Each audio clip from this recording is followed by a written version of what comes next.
అదే సమయంలో నకిలీదారుడు కూడా ఎవరైనా వీళ్ళు వినియోగించేవాళ్ళు కూడా గుర్తుపెట్టుకోవాల్సింది, ఈ యాప్ని ఒకసారి స్కాన్ చేసిన తర్వాత అందులో వచ్చే డీటెయిల్స్ చూసుకున్నాక ఆ బాటిల్ పైన ఉండే డీటెయిల్స్ ఒకసారి చెక్ చేసుకుంటే సరిపోతుంది. ప్రికాషన్ కింద బాటిల్ పైన డీటెయిల్స్ ఉంటాయి, యాప్లో క్లౌడ్లో డేటా ఉంటుంది, ఆ డేటా దీనికి ఇంటిగ్రేట్ అవుతుంది. ఒక బాటిల్ ఒకేసారి వస్తుంది మ్యానుఫ్యాక్చరింగ్. ఆ మ్యానుఫ్యాక్చరింగ్ అయిన తర్వాత నేరుగా వినియోగదారుడు చెక్ చేసుకుంటే చాలా క్లియర్గా ఉంటుంది. తెలుగు, ఇంగ్లీష్ 2 భాషల్లో వివరాలు ఉంటాయి. ఇక్కడ ఇద్దరికీ పెట్టాం. మద్యం బాటిల్లో రిటైల్ షాప్ కూడా ఒకసారి స్కాన్ చేసి అమ్మాల. అంటే ఒకసారి షాప్ అతను అమ్మితే నువ్వు అమ్మేసావని లెక్క. అదే సమయంలో వినియోగదారుడు ఒకసారి తీసుకున్న తర్వాత టెస్ట్ చేసుకోవాలంటే టెస్ట్ చేసుకోవచ్చు. టెస్ట్ చేసుకున్న తర్వాత ఈ డీటెయిల్స్ అన్నీ వస్తాయి. అప్పుడు సేఫ్గా తాగే పరిస్థితి వస్తుంది. మూడోది, ఈ బాటిల్స్ ఆ షాపులో అమ్ముతారు కాబట్టి ఇప్పుడు బెల్ట్ షాపులు ఉండడానికి వీల్లేదు. ఇంకా ఎక్కడ అమ్ముతాడో అక్కడ జియో ట్యాగింగ్ అయిపోతుంది. ఈ షాపులో ఉండే మద్యం ఇంకెక్కడన్నా అమ్మితే ఆ జియో ట్యాగింగ్ వస్తుంది. కాబట్టి ఇక్కడే అమ్మాలి.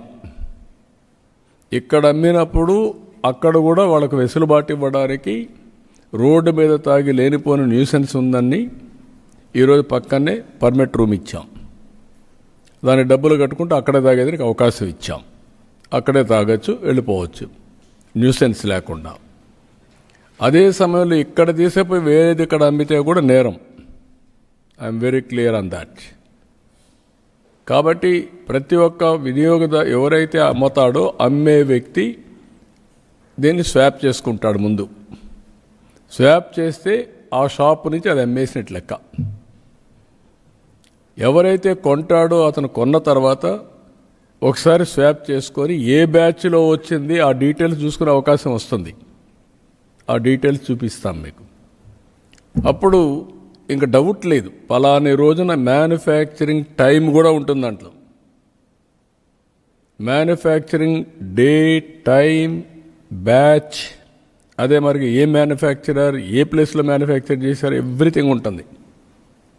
ఇంకా ట్రేసబిలిటీ అండ్ సర్టిఫికేషన్ 2 ఉంటాయి.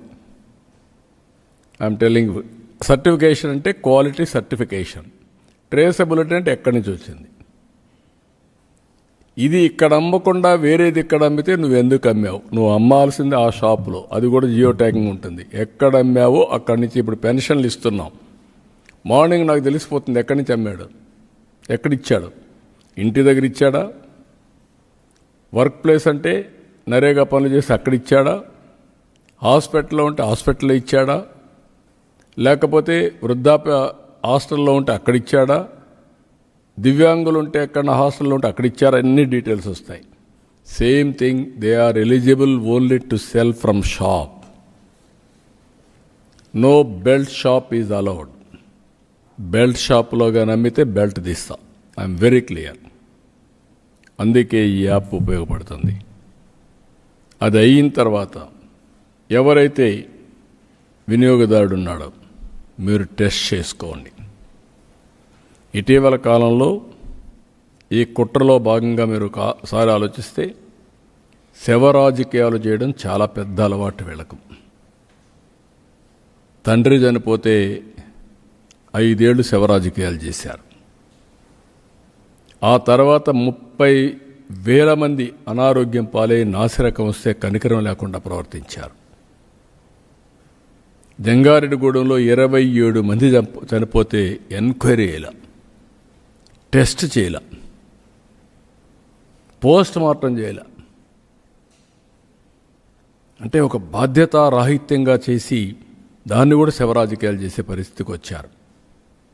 ఇప్పుడు ఇది జరిగితే ఎక్కడెక్కడ చనిపోయినట్టన్ని ట్యాగ్ చేసి ఆ బ్లూ మీడియా, సోషల్ మీడియాలో పెట్టి దీనివల్ల చనిపోయారని కరోనా దీన్ని కూడా పెట్టే పరిస్థితికి వచ్చేసారు.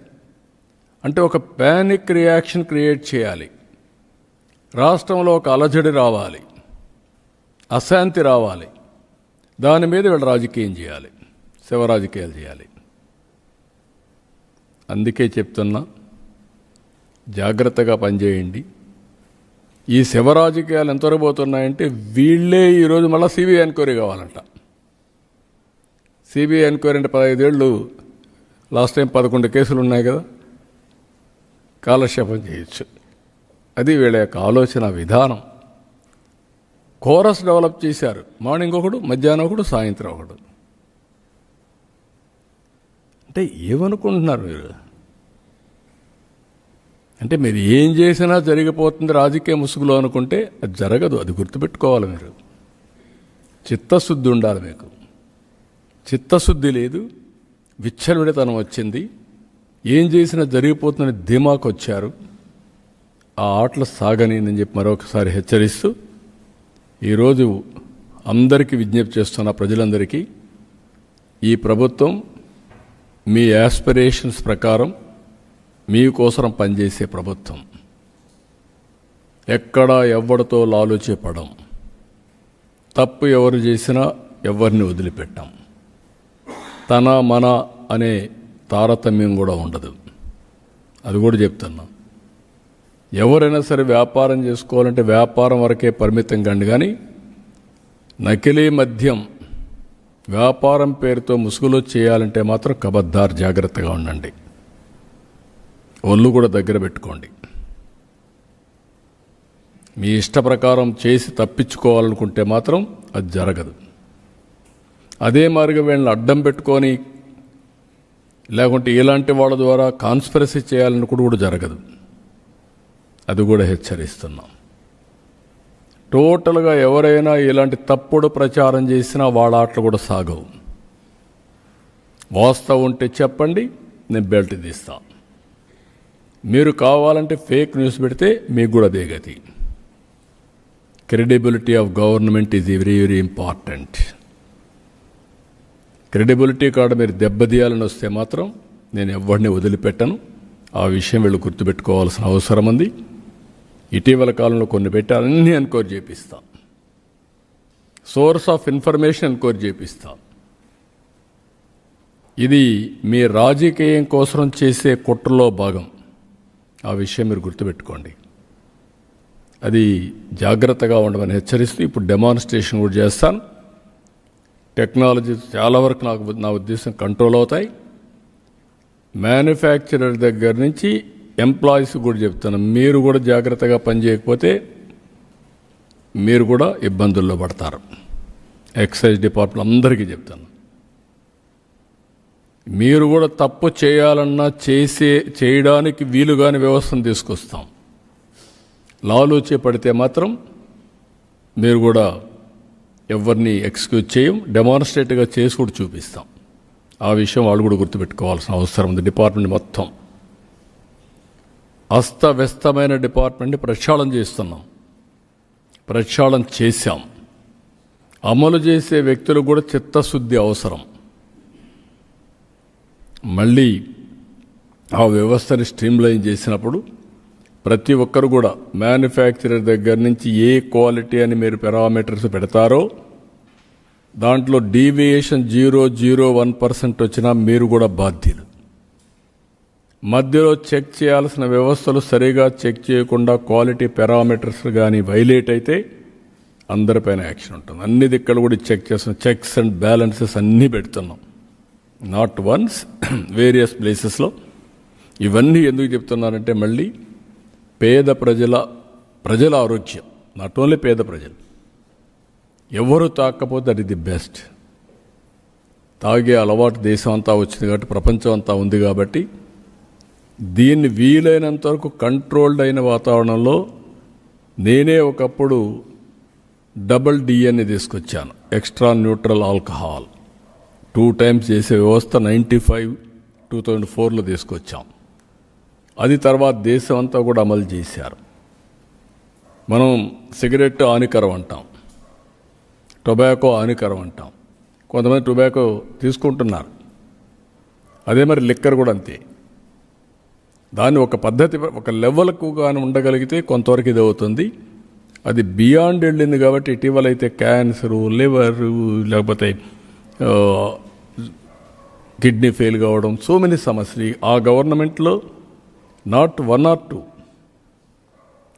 ఎక్సెస్గా మామూలు కంటే హెల్త్ అజార్డ్స్, హెల్త్ డిటరేట్ కావడం, క్రూషియల్ డిసీజెస్ 30,000 పెరిగాయి. Only based on illicit liquor, impurities and illegal. కాబట్టి దాన్ని ప్రక్షాళన చేస్తాం. మళ్ళీ వార్నింగ్ చెప్తున్నా గట్టిగా, రాబోయే రోజుల్లో మీరు గవర్నమెంట్ టెస్ట్ చేయాలంటే ప్రభుత్వ పని విధానాన్ని బేరీ చేయాలంటే మీరే చూస్తారు ఫలితాలు. ఎవరైనా కానీ ఎవరిని ఇలాంటి వాళ్ళ మాటలు నమ్మి మీరు కానీ అయితే మీరు బలిపరుస్తులు అయిపోతారు. Be clear. ఇల్లీగల్ వ్యాపారాలు చేసి పలానాడు నాకేదో అడ్రస్ ఇచ్చాడు, నన్ను కాపాడతాడు అనుకుంటే మాత్రం భ్రమలో బతుకుతున్నారు. బీ కేర్ఫుల్ అని హెచ్చరిస్తూ ఇప్పుడు మేము చేసే విధానం కూడా చెప్తాం. ఎప్పటికప్పుడు దీన్ని నేను అనలైజ్ చేస్తాను. టెక్నాలజీ అంతా కూడా ఎవ్వరు కూడా ఎక్కడ కూడా ఎలాంటి తప్పు చేయకుండా చేసే బాధ్యత డిపార్ట్మెంట్ని అప్రమత్తం చేయడమే కాకుండా ప్రిపేర్ చేసే బాధ్యత కూడా తీసుకుంటాం. Will get it done. ఇక్కడ మీకేమైనా డౌట్స్ కూడా చెప్పండి. ఇప్పుడు ఆ ఎక్సైజ్ బాటిల్ ఒకటి తీసుకొచ్చి ఎవరు చేస్తారు? టెక్నాలజీ ఒకసారి ఎక్స్ప్లెయిన్ చేయి. ముందు మన వాళ్ళు టెక్నాలజీ గురించి ఎక్స్ప్లెయిన్ చేస్తాడు.